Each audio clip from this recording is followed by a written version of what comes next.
En esta exposición voy a hablar de la política comercial. La política comercial es el conjunto de instrumentos de los que dispone el sector público para tratar de influir en las relaciones comerciales que tiene con otros países. Ahora bien, lo cierto es que, bueno, otros territorios aduaneros. Ahora bien, la política comercial tradicional se ajustaba o se adaptaba a un marco, digamos, de corte neoclásico para entender el comercio internacional. Este marco neoclásico partía de unos supuestos ideales respecto al funcionamiento de los mercados internacionales, que asimilaba a una competencia perfecta. Sin embargo, con las nuevas teorías del comercio internacional, las teorías más modernas, se abrió la posibilidad, bueno, se atendieron a fenómenos en el mercado de comercio internacional que no, que adivinaban o que no se explicaban bajo un mercado de competencia perfecta y que llevaban a la introducción de nuevos supuestos sobre el comportamiento de los mercados internacionales. Por ejemplo, la existencia de economías de escala o la existencia de mercados internacionales de carácter oligopólico, donde aparecían los comportamientos estratégicos y donde solamente operaban unas pocas empresas que además solían ser las más grandes y productivas del mercado nacional. Pues bien, bajo estas nuevas consideraciones del comercio internacional, del mercado internacional de bienes, se desarrollan nuevos instrumentos de política comercial que son adecuados bajo este otro marco de análisis de la política comercial. Y es precisamente en lo que el tipo de instrumentos de política comercial que voy a tratar de presentar en esta exposición. En una primera parte de la exposición voy a analizar la política de defensa de la industria naciente, una política comercial estratégica que aparece en los contextos en los que hay economías de escala externas en la producción. Por otro lado, hablaré de la política comercial estratégica pura, que es aquella que busca potenciar a las empresas nacionales para fomentar su liderazgo internacional. Y finalmente, en un contexto de mercados en forma que tienen estructura de oligopolio, y finalmente hablaré de la política de promoción exterior, que trata de identificar las condiciones que hacen a una empresa ser exportadora y fomentarlas, para fomentar la capacidad exportadora de las empresas nacionales. Comienzo hablando de la política de protección de la industria naciente, que, como digo, parte de la existencia de economías de escala externas, o lo que es lo mismo, costes medios decrecientes a medida que aumenta el nivel de producción de la industria en su conjunto. Esto que se remonta a la noción de los distritos industriales de Marshall, se podría explicar por diferentes cuestiones. En primer lugar, que cuando hay una industria que va ganando tamaño, cuando se acumula en una zona geográfica una industria, se crea un ecosistema positivo de aprendizaje y de sinergias a través de spillovers. En segundo lugar, es decir, aparecen efectos de desbordamiento. En segundo lugar, como todo el mundo conoce ya que ahí está localizada esta industria, acuden directamente clientes, proveedores y trabajadores cualificados, de manera que desaparecen las fricciones propias de modelos de búsqueda y emparejamiento. Y en tercer lugar, porque aparecen economías de aprendizaje, economías de learning by doing. A medida que aumenta el volumen de producción y se comparten las experiencias dentro de ese ecosistema, se vuelve más eficiente la generación de productos. Y la experiencia internacional avala la existencia de este tipo de distritos industriales. Y lo vemos en Silicon Valley, para el caso de la innovación tecnológica, o lo vemos en la City de Londres, en el caso de los servicios financieros. La protección de la industria naciente nace como una política comercial que lo que busca es identificar industrias en las que se tiene un potencial mayor que en otros países y tratar de impulsarlas. Y se justifica bajo la existencia de mecanismos de especialización perversa. Voy a reflejar el espacio de cantidad producida del bien X a nivel mundial y el precio del bien en la industria X. Vamos a suponer un punto de partida en el que hay un país A que abastece a la demanda mundial. Sin embargo, la protección de la industria naciente surge por el hecho de que otro país B potencialmente podría ser más eficiente en la producción y tener costes de producción menores,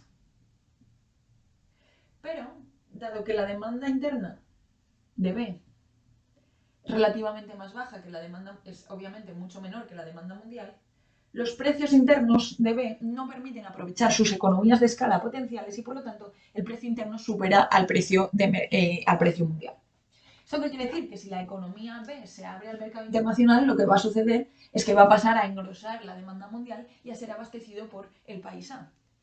a este fenómeno es lo que se llama un fenómeno de especialización perversa. Y justificaría la introducción de políticas de protección de la industria naciente. Tradicionalmente, cuando hablamos de estas políticas, podemos hablar de dos tipos de políticas. Por un lado, la política de sustitución de las importaciones, que fue la solución que, sobre todo impulsada en el marco de la CEPAL, se impulsó en América Latina, sobre todo a partir de los años 60 y 70.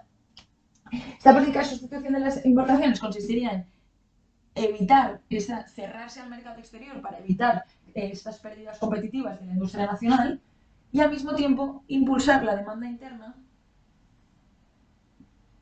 a través de políticas expansivas de demanda para impulsar la producción nacional de manera que el nuevo precio interno se aprovechen las economías de escala interna y el nuevo precio interno sea capaz de competir con el mercado internacional. Y entonces ya sí, abrirse y acabar abasteciendo al mercado mundial porque se atrae a toda la demanda mundial.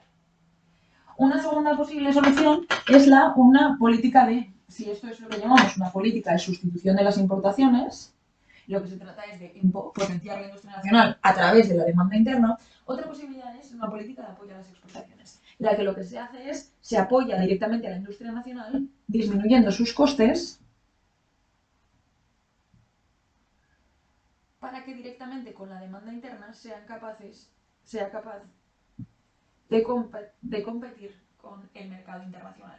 De manera que una vez se ha conseguido subsidiar la demanda nacional, se abre al mercado internacional, atrayendo a toda su demanda y sirviendo a la demanda mundial. Este segundo tipo de estrategia fue la de política, que podríamos llamar de política de apoyo a las exportaciones, es la estrategia que podríamos asimilar a la que utilizaron los tigres asiáticos, Hong Kong, Singapur, Corea del Sur y Taiwán en su proceso de desarrollo, que consistió precisamente en una apertura exterior y una estrategia agresiva de liderazgo exportador. No obstante, hay que decir que todo este tipo de políticas de la industria naciente tienen sus desventajas o sus críticas. La primera ya consiste en que es muy difícil justificar que ha habido un fenómeno de especialización perversa. Es difícil justificar que potencialmente un país es capaz de abastecer a la demanda mundial de manera más eficiente y que por lo tanto habría ganancias internacionales derivadas de esa política de la industria naciente. En segundo lugar, toda política de estas características debe satisfacer, para tener sentido y para ser eficiente, dos tests. El primero es el llamado test de Mill, que se refiere a la idea de que tiene que ser posible eliminar ese impulso inicial y aún así abastecer a la demanda mundial. Básicamente, el test de Mill lo que establece es que una vez establecida esa ganancia de competitividad, la industria nacional tiene que ser capaz de ser competitiva por sí sola. Es decir, se tiene que poder llegar a este punto final y no seguir dependiendo de una política de apoyo público sistemática. En segundo lugar, el test devastable o el test de bastabilidad, que lo que establece es que además los costes de esta política tienen que ser superiores a los rendimientos descontados, recibidos de esa política descontados. Es decir, que los efectos positivos de esta política que se tienen que poder retirar los subsidios suficientemente pronto y los beneficios se tienen que recibir suficientemente pronto. Es decir, que en un horizonte temporal razonable, teniendo en cuenta que descontamos el futuro, se reciban los beneficios. En cuanto a la experiencia práctica, en cuanto a la experiencia internacional, cabe destacar que lo cierto es que la experiencia de los tigres asiáticos fue mucho más positiva que la experiencia de la política de sustitución de las importaciones, que si bien inicialmente sí que generó cierto dinamismo interno gracias a las políticas expansivas de demanda, lo cierto es que no se pudo hacer con la suficiente rapidez o no se consiguió desarrollar suficientemente la industria nacional como para ser capaz de generar valor al mismo ritmo que se estaban endeudando para financiar estas políticas de sustitución de las importaciones. Lo que acabó deviniendo en la crisis de deuda latinoamericana y en lo que es peor, en la década perdida latinoamericana. Una época en la que el volumen de endeudamiento había llegado a tal nivel que todos los recursos generados en el continente iban a pagar el servicio de la deuda, lo que impedía que realmente se invirtiera en el crecimiento y el desarrollo de América Latina. En cambio, como digo, la política de la sustitución de apoyo a las exportaciones funciona mucho mejor. Los tigres asiáticos siguen siendo hoy países mucho más desarrollados que otros países que en desarrollo respecto a los cuales comenzaron pues, de un nivel común.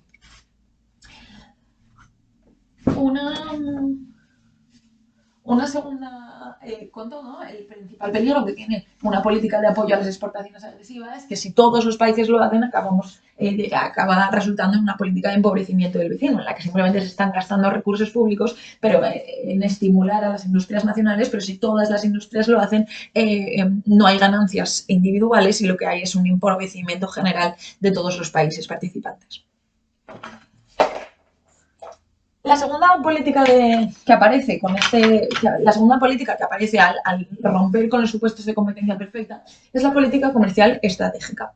La política comercial estratégica hace referencia pues a una cuestión que es evidente en los mercados internacionales, que es que en los mercados internacionales operan muy pocas empresas, lo que les convierte en mercados oligopólicos, es decir, en oligopolios, mercados en los que cada agente toma decisiones en base a las posibles decisiones de las demás, puesto que tiene capacidad para influir en el precio de mercado, pero la influencia estará determinada por la interacción con las actuaciones de los otros agentes participantes en el mercado. En este contexto de oligopolio, el sector público, si tiene información suficiente sobre el mercado, es capaz de incentivar a su empresa nacional para que tome el liderazgo en el mercado internacional. No obstante, como señala Spencer, va a ser esencial conocer bien el mercado en el que se está operando. Por ejemplo, conocer las condiciones de mercado, en qué se compite, en precios o en cantidades. A continuación voy a presentar dos modelos de oligopolio con intervención del sector público, en el que la intervención del sector público va a ser diferente en función de si se compite en cantidades en este mercado, es decir, a la Cournot, o si se compite en precios. Comienzo en primer lugar con el modelo Brander-Spencer de competencia en cantidades o a la Cournot. Vamos a plantear un mercado con dos empresas que operan en un tercer mercado, donde ambas empresas tienen costes lineales e idénticos y en el tercer mercado existe una demanda lineal.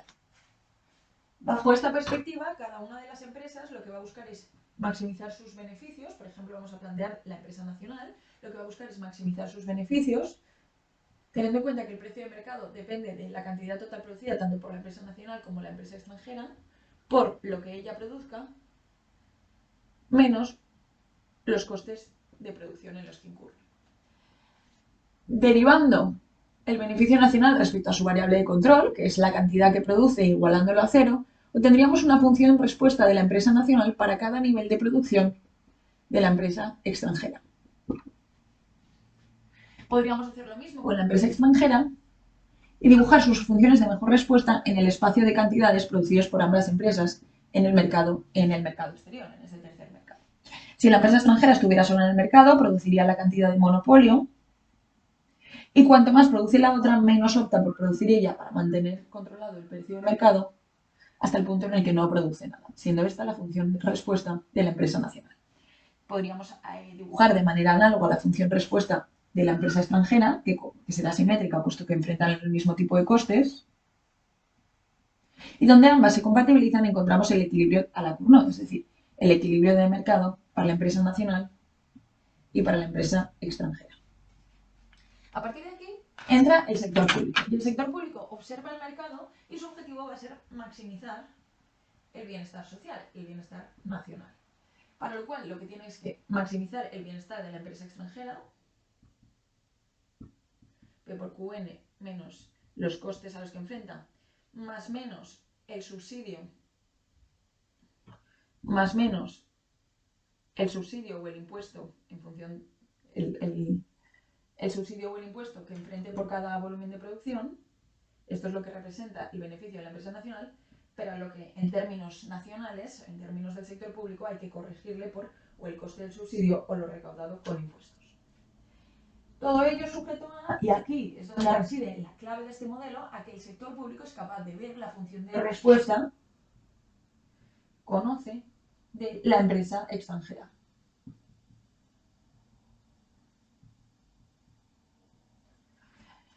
En esencia, como estos dos elementos se van, lo que se traduce esto gráficamente es que lo que se va a buscar es maximizar el beneficio nacional sin sector público,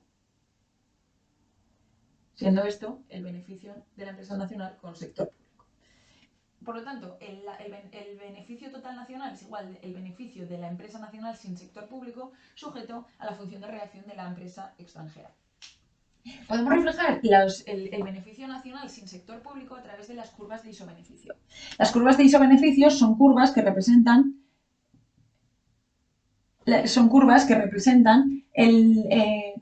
combinaciones de cantidades producidas por la empresa nacional y por la empresa extranjera que reportan el mismo beneficio, en este caso, a la empresa nacional. En su máximo cruzan a la función de reacción de la empresa nacional. Y eso es precisamente porque la función de reacción de la empresa nacional representa para cada nivel de decisiones de la otra empresa su mejor respuesta, es decir, la que maximiza su beneficio. El máximo beneficio que se alcanza es el representado por la curva de indiferencia tangente a la recta que representa la decisión de la empresa extranjera, puesto que cuanto mayor beneficio para la empresa nacional es cuanto más produce ella y menos produce la empresa extranjera. El objetivo es identificar la máxima curva de isobeneficio que se puede alcanzar sujeto a la función de reacción de la empresa extranjera, que será precisamente aquella que sea tangente a la función de reacción de la empresa extranjera, reflejando el punto de tangencia el equilibrio de la empresa nacional en este equilibrio que en el fondo es un equilibrio de Stackelberg en el que sería una empresa líder y en el que pasaría a producir más que la empresa extranjera. Siendo esta la curva de isobeneficio 2. Una vez identificado cuál es el equilibrio de la empresa nacional en la que se le hace líder y por lo tanto cuál es el nivel de producción que correspondería con la empresa extranjera, lo que hace el sector público es identificar qué tipo de estímulo, cuál es la forma de este estímulo, es decir, cómo tiene que ser el subsidio o el impuesto para conseguir que la empresa produzca en el nivel para conducir el equilibrio de este mercado al nivel identificado como el que maximiza el bienestar nacional. Y para eso lo que se hace es, se estima el beneficio con sector público, que tiene incorporado un subsidio o un impuesto, si fuera en sentido negativo, y se identifica la función de reacción de la empresa nacional, dado la función de producción de la empresa extranjera y el subsidio. Una vez hecho, se identifica qué subsidio hay que tener para que la interacción con la función de reacción de la empresa extranjera nos lleve precisamente al equilibrio señalado. Y concretamente, lo vemos gráficamente, para llegar a este punto, para que la compatibilización de la función de reacción de la empresa nacional y la empresa extranjera nos lleve al punto en el que se maximiza el bienestar nacional, se necesitará desplazar hacia afuera la función de reacción, es decir, que produzca más por cada nivel producido por la otra empresa. Esto solo se va a conseguir con un subsidio positivo que estimule la producción.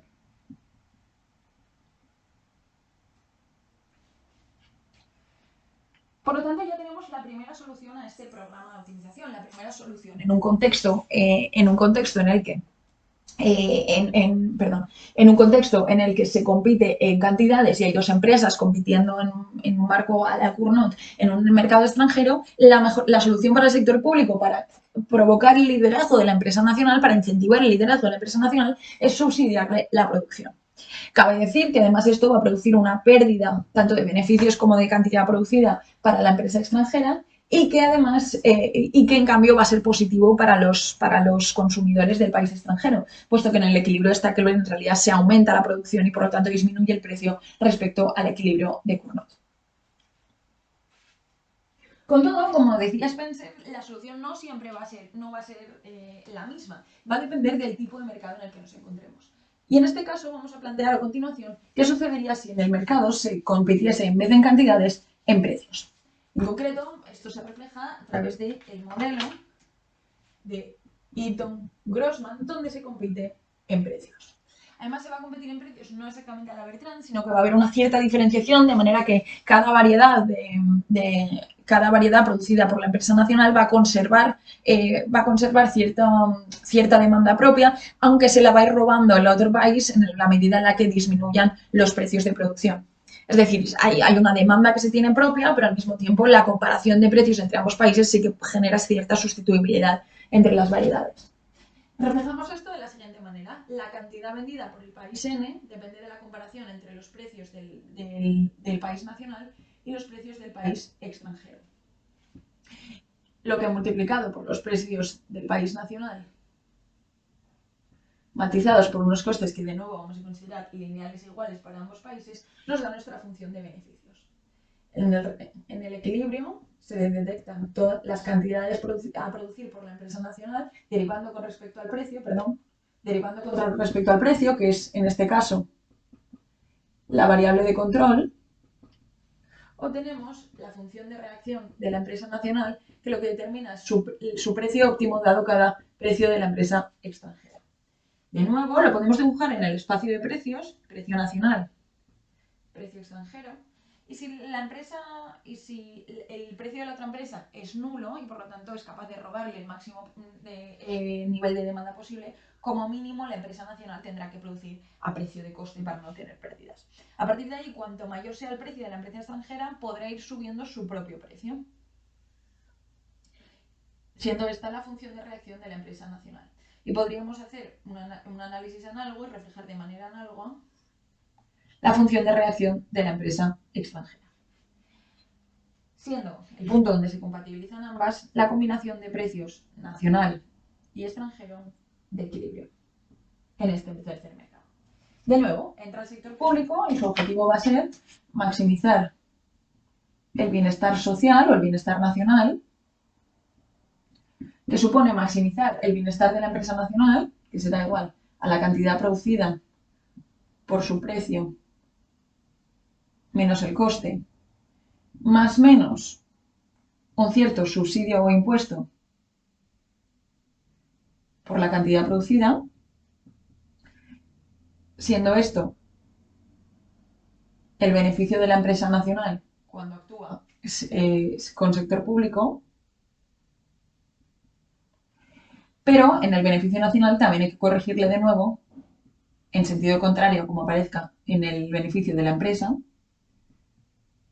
el subsidio o impuesto. Si es un subsidio, operará en sentido negativo, supone un detrimento de las arcas públicas. Si es un impuesto, operará en sentido positivo.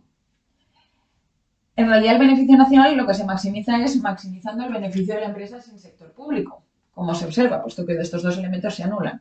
Y todo ello sujeto a la función de reacción de la empresa extranjera. Igual que antes, suponemos que el sector público conoce en profundidad el funcionamiento, el mercado extranjero. A partir de aquí, pues de nuevo se identifican las curvas de isobeneficio, que en esta ocasión van a tener esta forma, y que cruzan en la función de reacción. En la función de reacción representan la máxima curva de isobeneficio que puede alcanzar la empresa dado una decisión de precios de la otra empresa.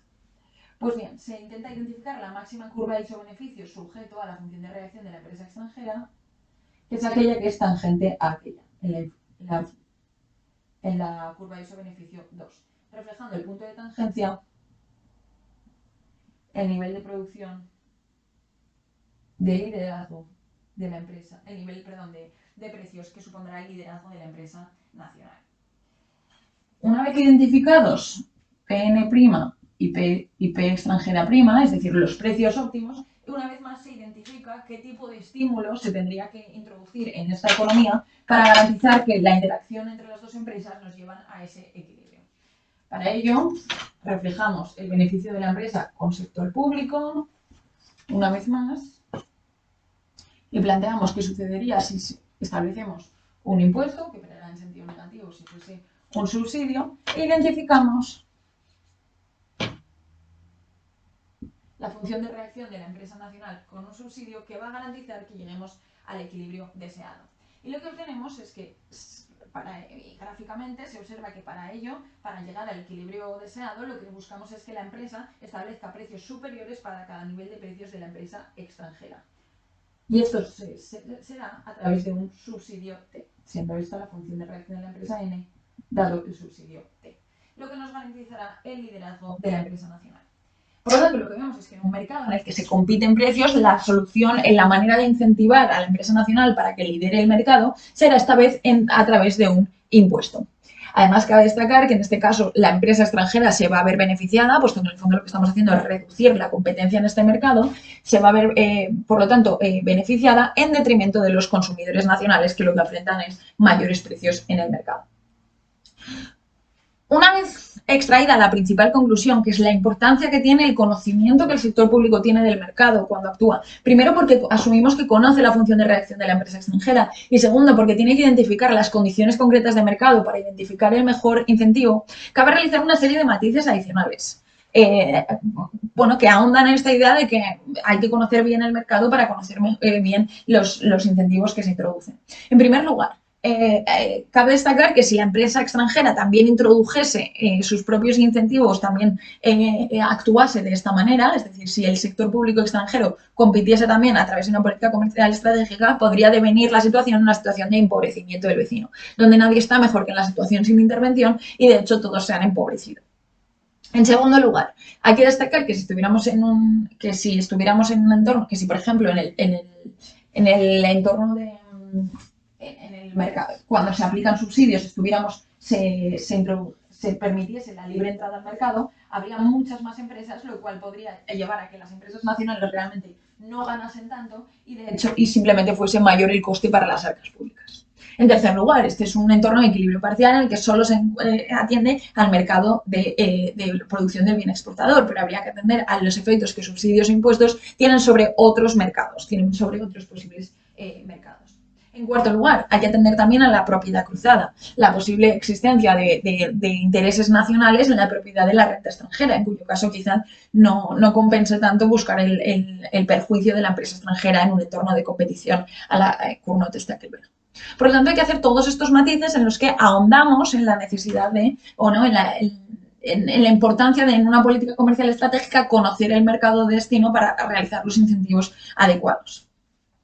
Finalmente, voy a hablar de la política de promoción exterior. La política de promoción exterior, en vez de intentar apoyar a las empresas que ya están en el mercado exterior, lo que intenta es incentivar que las empresas nacionales exporten y se internacionalicen.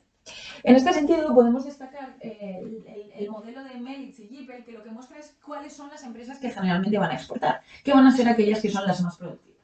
Así, suponemos que el beneficio de una empresa en un modelo de tipo Melitz y Gippel es igual al precio menos el coste de producción, que será igual al salario real partido por una productividad que es única para cada empresa I, por la cantidad demandada de cada empresa I, que es una cantidad propia de un modelo de competencia monopolística, de preferencia por la variedad, en la cual hay una sensibilidad positiva a la renta disponible, una sensibilidad negativa al precio de la variedad de la que se trate, especialmente en relación con un índice de precios de mercado.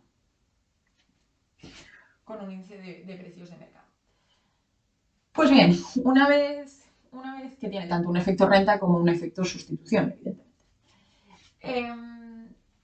Una vez caracterizada esta cuestión, podemos reflejar el beneficio. Y al mismo tiempo, las empresas afrontan un coste fijo que varía en función de si exportan o si operan en el mercado doméstico. Comencemos por las empresas que operan en el mercado doméstico, en el espacio de productividad de la empresa y beneficios de la empresa. Lo que tenemos es que las empresas, inicialmente, si no son nada productivas, como poco, afrontan el coste fijo del mercado doméstico y cuanto más productivas son, más beneficios obtienen. De manera que solo las empresas a partir de este nivel de productividad, 1, sobreviven en el mercado nacional. Supongamos ahora que la empresa es exportadora, de manera que sus costes se multiplican por un factor T que es superior a 1, porque indica mayores los costes de exportación, aunque sea en forma de aranceles, y por otro lado afrontan una serie de costes fijos X superiores al coste doméstico. En ese caso, estos son los beneficios de exportar. Solamente las empresas que son más productivas y tienen más beneficios, además, en el mercado doméstico, las empresas que tienen una productividad superior a I2, solamente esas empresas serán capaces de exportar en los mercados extranjeros. Esta conclusión del modelo de Melitz y Gippel de 2003, ¿qué nos está indicando? Nos está indicando que tenemos dos maneras de incentivar la productividad de las empresas. O bien, impulsar su de hacer que las empresas internacionalicen. O bien impulsar su productividad, o bien disminuir sus costes fijos. Pues bien, la política de promoción de las exportaciones, por un lado, lo que busca es hay dos alternativas. Intentar crear un entorno empresarial dentro del país que mejore la productividad de las empresas y que, pues, a través de inversiones en capital humano, inversiones en infraestructuras, mejoras regulatorias, entre otras cuestiones. Y por otro lado, otra posibilidad es una política de promoción exterior que lo que intente es reducir estos costes fijos. Hay tres opciones generalmente en la política de promoción exterior. Proveer financiación para afrontar estos costes fijos y cuando ya se tengan estos beneficios, devolverlos.